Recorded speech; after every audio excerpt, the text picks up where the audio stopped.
Hi guys, welcome back to our channel SS Deepu. இந்த video நம்ம என்ன பார்க்க போகிறோன்னா, கருவாட்டு குழம்பு எப்படி செய்கிறோம் பார்க்கலாமா? எண்ணெய் ஊற்றி கடுகு போட்டு வெங்காயம் நல்லா ஃப்ரை ஆனோடனே தக்காளி பேஸ்ட்டு அரைச்சி வச்சதை போட்டுட்டு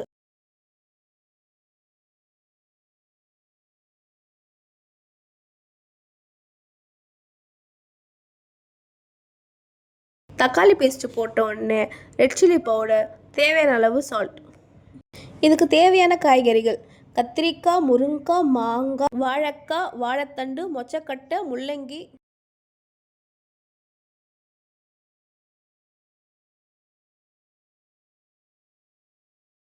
காய்கறிகள் நல்லா போட்டுட்டு நல்லா கிண்டிட்டு அதுக்கு தேவையான அளவு தண்ணி ஊற்றி அது கொஞ்ச நேரம் வேகிற வரைக்கும் 5 மினிட்ஸ் வெயிட் பண்ணணும். அப்புறம் தேங்காய் அரைச்சி ஊற்றிக்கோங்க. காய்கறிகள் நல்லா போட்டுட்டு நல்லா கிண்டிட்டு அதுக்கு தேவையான அளவு தண்ணி ஊற்றி அது கொஞ்ச நேரம் வேகிற வரைக்கும் 5 மினிட்ஸ் வெயிட் பண்ணணும்.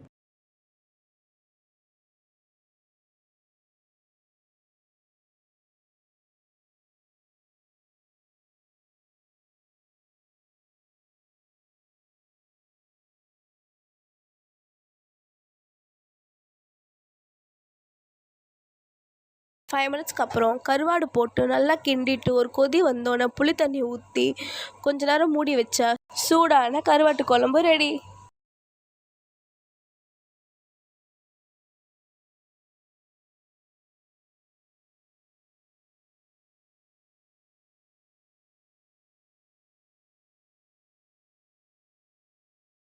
இந்த வீடியோ உங்களுக்கு பிடிச்சிருந்தா லைக் பண்ணுங்கள், ஷேர் பண்ணுங்கள், மறக்காமல் சப்ஸ்கிரைப் பண்ணுங்கள். நெக்ஸ்ட் வீடியோ பார்க்கலாம். டாட்டா.